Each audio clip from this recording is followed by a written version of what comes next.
Hello friends, welcome to my channel Creating Essence. I am Megan. Thank you so much for stopping by today.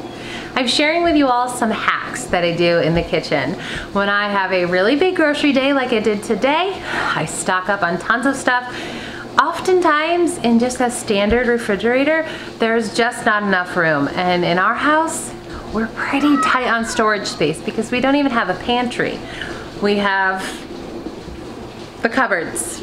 That's it. For a family of 7 to have both dishes and all of our food in these cupboards, that is not a lot of space. We also don't have the room for a full-size freezer here.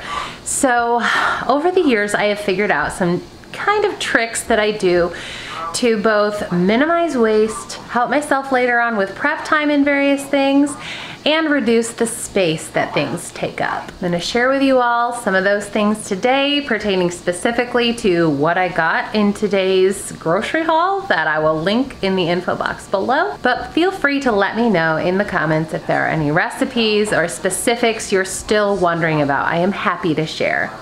The first thing I do, especially on a big grocery day, if you're anything like me, after you've done a huge grocery shopping trip, you kind of don't know what to cook. You don't want to cook, maybe you don't have the energy. Honestly, I feel like I have too many choices at my disposal once I've done a huge shopping trip. So right now I'm gonna go ahead and get dinner going. It'll just be kind of cooking in the background with some little steps along the way. And when dinner time rolls around in 2.5 hours, dinner's completely cooked, and I've done these prep steps to save myself tons of time and space down the road and help my family save a lot of money while eating clean in the process. For dinner today, I am getting a basic beef stew in the Instant Pot. A couple of carrots all chopped up. Some potatoes I've rinsed and diced up. An onion I've chopped finely. A couple bay leaves. Couple teaspoons of salt, couple tablespoons of balsamic vinegar, black pepper, and about 10 cups of homemade beef bone broth, and 2 pounds of beef stew meat. Give this all a little stir to combine it. Try to get all the meat submerged if I can. Then we're gonna get this going for about 40 minutes and let it release naturally on high pressure in the Instant Pot. Next, I'm gonna make dinner rolls. A tablespoon of yeast, 2 cups of water that is just over room temperature, a tablespoon of sugar, give that a little stir, and then I'm gonna let this sit and proof for 7 minutes. Timers are totally my friend on days like this when I'm doing a lot of prepping, because I don't know about you, but I get super distracted and preoccupied at times, and I can burn things, forget about things, just basically destroy things because I just forgot that they were processing. So the timer is set for the dinner rolls.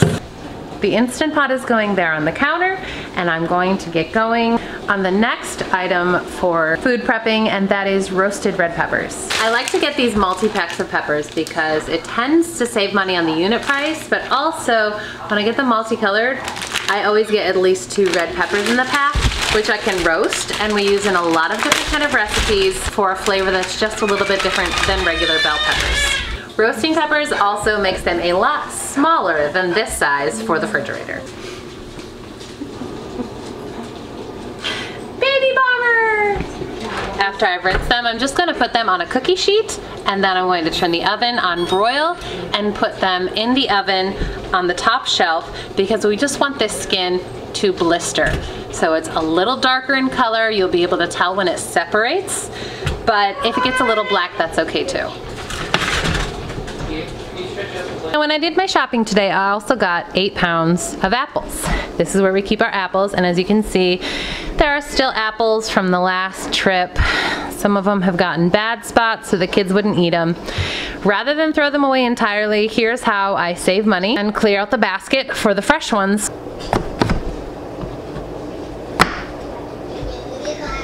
Cut off this yucky piece, and you can see the inside, and the whole rest of the apple is good.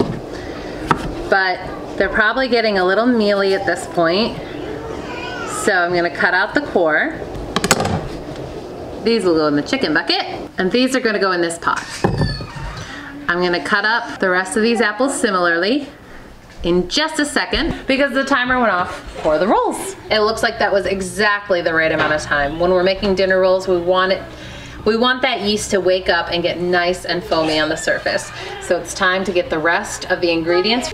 We're gonna add to this mixture 5 cups of unbleached bread flour. I'm also gonna add about a tablespoon of avocado oil and a teaspoon of salt. And that's it. Now we're gonna mix it.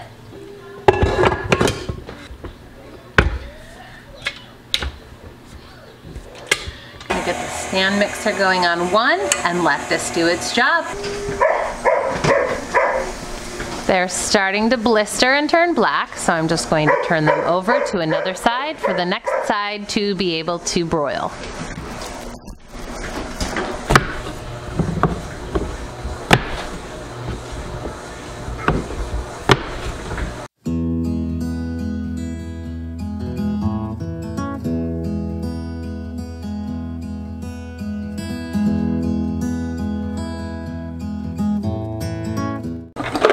Apples are done.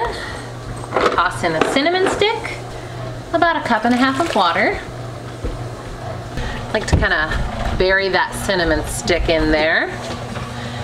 Cover it, and I'm going to put this on medium-high heat. When it comes to a boil, we'll turn it down to a simmer. The dough is not quite as smooth as I like, so we'll let that keep going for a couple more minutes and check on the peppers. Good, you can tell, even without it being black, that the skin has separated. So we'll turn it over again. Some peppers have 3 sides, some have 4, but looks like this is going to be the last side the peppers have to roast on. So we'll set the timer for another 4 minutes.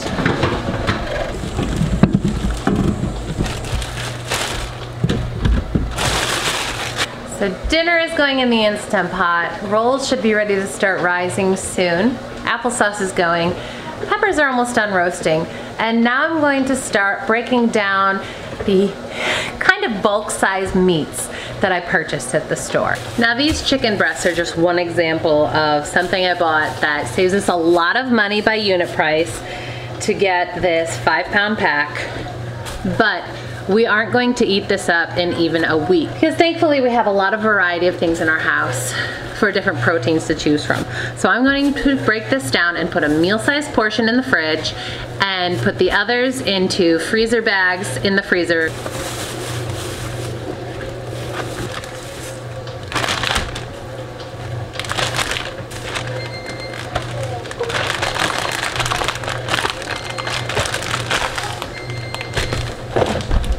Timer's going off.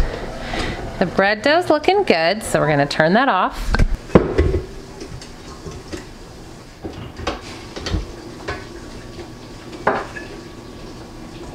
Really nice and soft dough.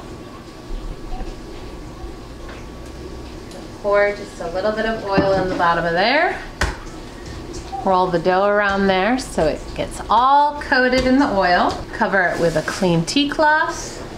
And then I'm just gonna set it here on the back of the stove where it can proof with the residual heat from what's going on in the rest of the stove and oven. And they look perfect. If you've never roasted red peppers before, you need to give it a try. It is super easy and they're so delicious. The next step is to just drop these in a glass bowl. Cover the bowl tightly with saran wrap. We're just going to set these aside in a place where they can cool. I actually like to put these on my front porch because it's not so cold that they'll freeze, but it'll cool them a lot faster and it saves me room in the refrigerator. So the bread dough is rising, the applesauce is cooking, this is boiling, so we're gonna turn it down to low so it can simmer for 15 minutes. I have 2 meals of chicken breast prepped in the fridge and freezer, and now I'm going to do the same with these 2 big bulk packs of Italian sausage. Just like with the chicken, I'm going to put a meal-sized portion in a container in the refrigerator. Going to prep these plain sausage links for the freezer. And then this last meal size portion, I'm going to do an actual meal so that I have a quick help on a day when I'd like to order takeout but really shouldn't. I have 2 peppers and the other half of the really big onion that I used for the beef stew. I'm gonna put these peppers in the bag.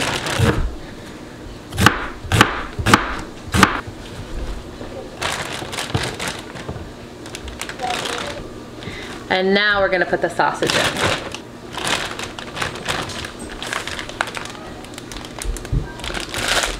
And there's a whole meal ready to be tossed in the crock pot or the Instant Pot. So there's 3 more meals of protein ready to go.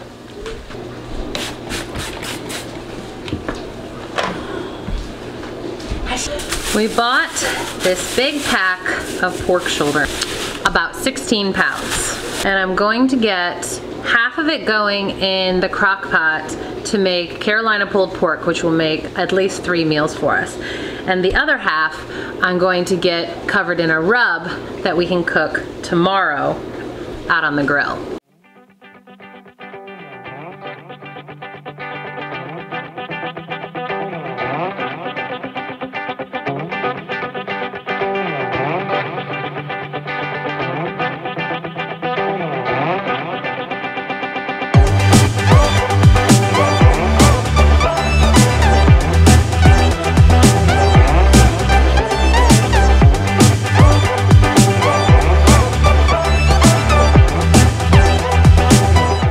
Timer went off for the apples.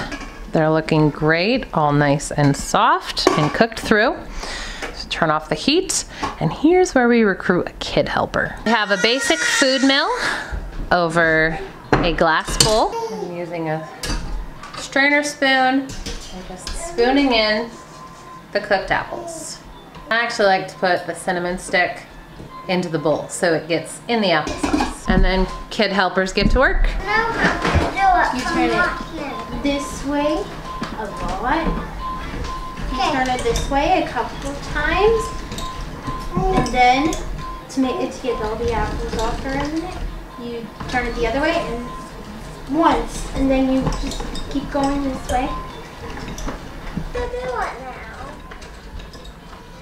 While they work on the applesauce, I'm going to get the sauce made for the pulled pork. We're gonna put in about half a teaspoon of liquid smoke, about half a cup of Worcestershire sauce, and about 1 cup of apple cider vinegar. We gently pour it over the top of the meat. If you don't pour it gently, it will just rinse the rub off. And we don't wanna do that because we just put it there.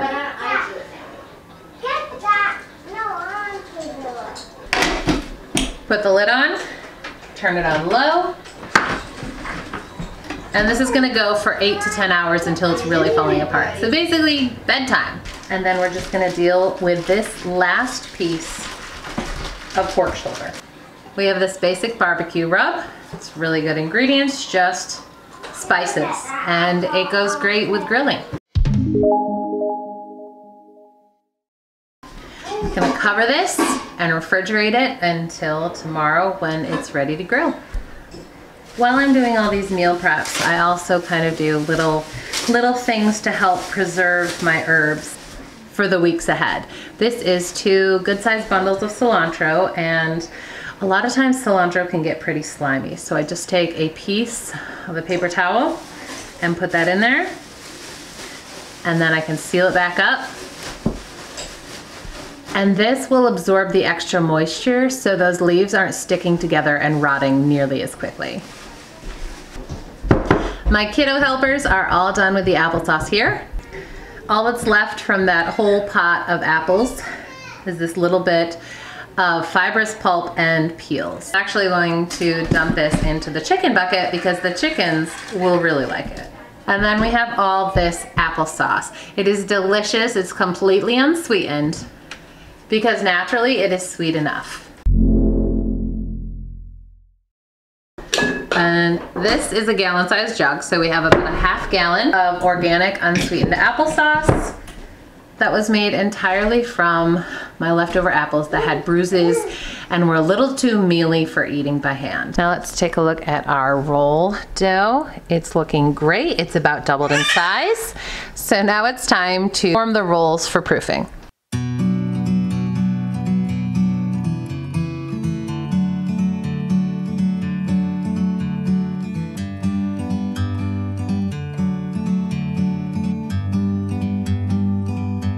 Like a bird on a tree, I'm just sitting here. There we go. All 12, almost the same size. There's always that one. But we're gonna let these proof and then sprinkle them with everything seasoning. You'll just cover this and let them proof while the oven preheats to 385. The Instant Pot just finished with dinner in it, but we're gonna let it naturally release. Once they're cool enough to touch, these peels are going to pull away really, really easily. And the top will pop off with most of the seeds, but some are going to remain in here.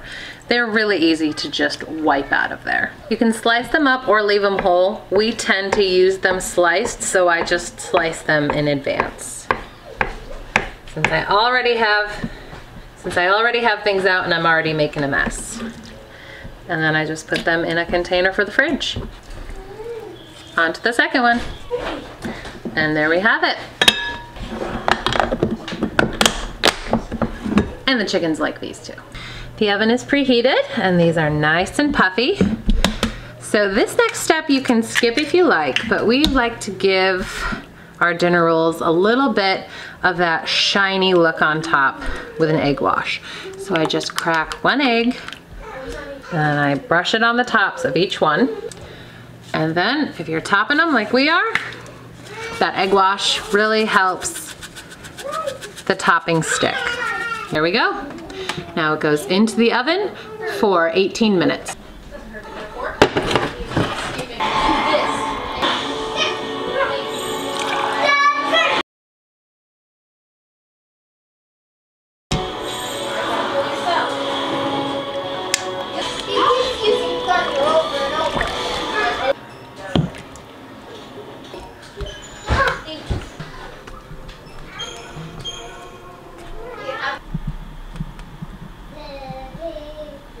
It is now 3:45. I started this food prepping at 2:40. So in about an hour and 5 minutes, I have prepped 15 meals worth of meat. I made my family a good wholesome dinner. I made use of some produce that would ordinarily be thrown out, did some basic hacks to keep stuff fresher in the refrigerator, and condensed the amount of space a few things take up in order to save space in the refrigerator, as well as have them completely ready to go for adding to dishes in just a little bit of a different way. These types of chunks of time where I can do these little hacks, these little things that will save us a lot of time in the future, really help us to eat clean, help us avoid takeout, which is not great nutritionally, but also really helps our budget. We can spend more money on high quality ingredients when we can really use every single bit of it to the best of our ability and use it up instead of wasting. I would love to hear if you have any type of meal prep days or kitchen hacks like this for your large family or your small family. There are tons of small families out there that do watch our channel and could definitely use some tips in the comments, so share yours below. Thank you all so much for hanging out with us today. As always, if you like this video, give us a thumbs up, share it if you think anyone would find it useful, and subscribe to hang out for more. We'll see you again soon.